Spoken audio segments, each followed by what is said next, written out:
হাসনাত আব্দুল্লাহ, তার নামে একটা অভিযোগ এসেছে। তিনি রাজধানীর একটি হাসপাতাল ভেঙে গুড়িয়ে দেওয়ার হুমকি দিয়েছেন। তার কথা মতো যদি হাসপাতাল কর্তৃপক্ষ না চলে তাহলে সেই হাসপাতাল ভেঙে গুড়িয়ে দেওয়া হবে। এই অভিযোগ করেছেন জনপ্রিয় তৃতীয় মাত্রার উপস্থাপক জিল্লুর রহমান। জিল্লুর রহমান একটি ভিডিওতে এই অভিযোগ করেছেন যে ভিডিওটি রীতিমতো ভাইরাল হয়েছে, অন্য গণমাধ্যমের খবর পর্যন্ত হয়েছে। দর্শক, নতুন একটি সংবাদে আপনাদের সবাইকে স্বাগতম। তো প্রিয় দর্শক, বর্তমানে বাংলাদেশে যে পরিস্থিতি চলছে তারই উপর ভিত্তি করে আপনাদের সামনে কিছু গুরুত্বপূর্ণ ভিডিও নিয়ে হাজির হয়েছে। তো ভিডিও শুরুটা দেখে আপনি বুঝতে পারছেন যে আজকের ভিডিওটা কতটা গুরুত্বপূর্ণ এবং কোন বিষয়টিকে ইঙ্গিত করছে। তো যারা ভিডিওটি অন করছেন তাদের বলবো আপনারা না টেনে পুরো ভিডিওটি দেখতে থাকুন, তাহলেই বুঝতে পারবেন আজকের ভিডিওটা কতটা গুরুত্বপূর্ণ এবং কোন বিষয়টিকে আসলে নির্দেশ করছে।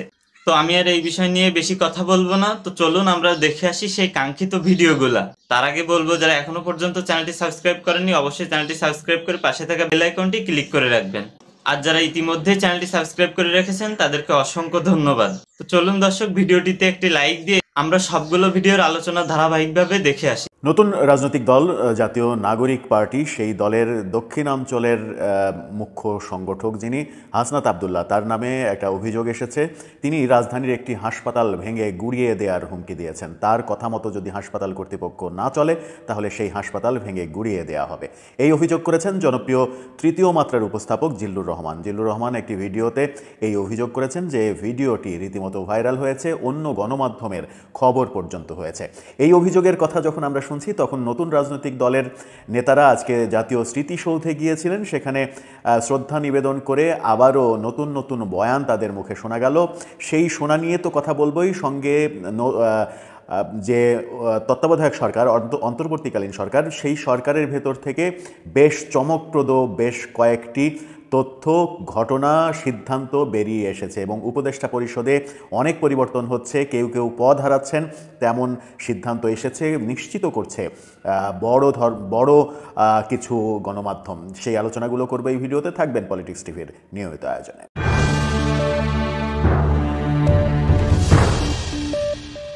দর্শক, পলিটিক্স টিভির ভিডিওগুলো এখন থেকে স্পন্সর করছে প্রজাপতি.tv, নতুন ওটিটি প্ল্যাটফর্ম। আপনারা চাইলে ইউটিউবে কিংবা ফেসবুকে দেখে নিতে পারেন। চলে যাই মূল ভিডিওতে। বলছিলাম হাসনাত আব্দুল্লাহর কথা। উপস্থাপক গণমাধ্যম ব্যক্তিত্ব জিল্লুর রহমান অভিযোগ করেছেন হাসনাত আব্দুল্লাহ একটি হাসপাতালে গিয়ে সেই হাসপাতাল কর্তৃপক্ষকে বলেছেন 5 আগস্টের পরে আমার সঙ্গে কেউ চোখ তুলে কথা বলে না, আমি যা বলি তাই শোনে, আমার কথা মতো যদি চলা না হয় তাহলে হাসপাতাল গুড়িয়ে দেব, ভেঙে দেব, এখনই আমি লোক পাঠাচ্ছি, এরকম হুমকি দিয়েছেন। হাসপাতাল গুড়িয়ে দেওয়ার হুমকি দিয়েছেন। কোন হাসপাতাল সেটি জিল্লুর রহমান উল্লেখ না করলেও তার এই ভিডিওটি ভাইরাল হয়েছে। হাসনাত আব্দুল্লাহ অবশ্য ফেসবুক স্ট্যাটাসের মাধ্যমে সেটি অস্বীকারও করেছেন। এই ঘটনা যখন আমরা ভাইরাল হতে দেখছি তখন নতুন দল জাতীয় নাগরিক পার্টি তারা স্মৃতিসৌধে গেলেন এবং সেখানে পার্টির আহ্বায়ক আবারও ওই পুরনো বয়ান আবারও বললেন। তিনি বললেন সেকেন্ড রিপাবলিক করতে হবে। সেকেন্ড রিপাবলিক বলতে তারা আসলে কি বোঝে, আমরা কি রিপাবলিক নই কিনা সেটা একটা বড় বিষয়। গণপরিষদের মাধ্যমে নতুন সংবিধান আনতে হবে সেই কথা বললেন। তখন প্রশ্ন ওঠে আমাদের কি সংবিধান নেই কিনা? গণপরিষদ ভোট হতে হবে, গণপরিষদ নির্বাচনের মাধ্যমে নতুন করে নতুন প্রজাতন্ত্র আনতে হবে, সেকেন্ড রিপাবলিক ঘোষণা করতে হবে। রিপাবলিক এবং প্রজাতন্ত্র এক কিনা সেটাও প্রশ্ন করছেন অনেকে। নতুন প্রজাতন্ত্র গঠনের কথা তারা যখন বলছেন তখন তাদের নামে নানা ধরনের অভিযোগ উঠছে। হাসনাত আব্দুল্লাহর কথা তো শুরুতেই বললাম। হাসনাত আব্দুল্লাহ যখন এই কথা বলছেন তখন সার্জিস আলম বলেছেন যে শেখ হাসিনা এবং আওয়ামী লীগের বিচার না হওয়া পর্যন্ত কোনো নির্বাচন হবে না। নির্বাচন যখন সরকার বলছে ডিসেম্বরে হবে তখন সার্জিস আলম, ওই নাগরিক পার্টির উত্তরাঞ্চলের মুখ্য সংগঠক, তিনি বলছেন শেখ হাসিনা এবং আওয়ামী লীগের বিচার শেষ না হওয়া পর্যন্ত কোনো নির্বাচন হবে না। বিচার কবে শেষ হবে, বিচার কবে শুরু হবে, বিচার আদৌ শেষ হবে কিনা, কত বছর লাগবে বিচার শেষ হতে, ততদিন নির্বাচন হবে না, ততদিন ইউনূস সরকার রাজ করবেন এবং তার অধীনে এই ছাত্র সমন্বয়করা এবং তাদের নতুন দল তারা এক ধরনের ক্ষমতা উপভোগ করবেন, সেটাই কি উদ্দেশ্য? আমার মনে হয় সন্দেহটা সেদিকেই ডালপালা মেলবে। এরকম সন্দেহ যখন চলছে তখন সরকারের আজকে উপদেষ্টা পরিষদের একটা মিটিং হয়েছে। সেখানে কি ঘটেছে সেটা নিয়ে বেশ বড় ধরনের আয়োজন করে ব্রিফিং করা হলো। সেখানে উন্নয়নের ফিরিস্তি দেওয়া হলো, তাদের সফলতার গুণগান গাওয়া হলো। তারা বলতে চাইলেন যে এখন পর্যন্ত সরকার 135টি সিদ্ধান্ত গ্রহণ করেছে, তার মধ্যে 68% বেশি সিদ্ধান্ত বাস্তবায়ন করে ফেলেছে। এটা তাদের একটা বড় সাফল্য।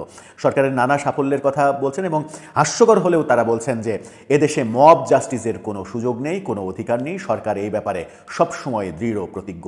কত বড় ননসেন্সের মতো কথা বলতে পারেন তারা, সেটা এই কথাগুলো না শুনলে আসলে বোঝা যায় না। যেখানে মবের রাজত্ব চলছে, এই রমজান মাসেও যেখানে মব চলছে, জোর করে দোকানপাট বন্ধ করে দেওয়ার ঘটনা ঘটছে।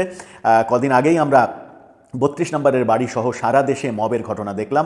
5 আগস্টের পরে তো মব চলেই আসছে সারা দেশে, একটা মবও ঠেকানোর কোনো উদ্যোগ নেয়নি। 32 নম্বরের মব ঠেকানোর উদ্যোগ সরকার নেয়নি, বসে বসে দেখেছে। পুলিশ সময় নিচ্ছে, পুলিশ এখনও প্রস্তুত না, এই কথা প্রধান উপদেষ্টা নিজে বলছেন। আবার মিটিং থেকে এসে মুখপাত্র বলছেন যে মবের বিরুদ্ধে সরকার একেবারে সোচ্চার, মব তৈরি করার কোনো অবকাশ এদেশে নেই। কি হাস্যকর কথা! এই হাস্যকর কথা যতই বলবেন তারা ততই বেশি অজনপ্রিয় হয়ে উঠবেন। এই অজনপ্রিয়তার মাঝেই নতুন খবর এসেছে। দৈনিক সমকাল এবং যুগান্তর সহ বেশ কিছু গণমাধ্যম খবর দিচ্ছে উপদেষ্টা পরিষদে বড় ধরনের পরিবর্তন আসতে চলেছে। আগামীকালকে বুধবারে নতুন কয়েকজন উপদেষ্টা নিয়োগ দেয়া হচ্ছে। কতজন উপদেষ্টা নিয়োগ দেয়া হচ্ছে সেটা এখনো নিশ্চিত করে জানা যায়নি। মন্ত্রিপরিষদ বিভাগ থেকেও এখনো নিশ্চিত করে জানানো হয়নি, তবে গাড়ি প্রস্তুত করে রাখা হয়েছে। আগামীকালকে নতুন উপদেষ্টাদের শপথ হবে। এটা যেমন একটা বড় খবর, উপদেষ্টা পরিষদের কলেবর বাড়ছে, এটা একটা বড় খবর। তার চাইতেও বড় খবর হচ্ছে স্বরাষ্ট্র উপদেষ্টা তার পদ হারাচ্ছেন। স্বরাষ্ট্র উপদেষ্টাকে সরিয়ে দেওয়া হচ্ছে, তেমন গুঞ্জন উঠেছে এবং তেমন আভাস গণমাধ্যমগুলো দিচ্ছে। স্বরাষ্ট্র উপদেষ্টা জাহাঙ্গীর তিনি সরে যাচ্ছেন কিংবা তাকে সরিয়ে দেওয়া হচ্ছে। ব্যর্থতার পাল্লা এতটাই ভারী হয়েছে যে তাকে সরিয়ে দেওয়া ছাড়া কোনো উপায় নেই।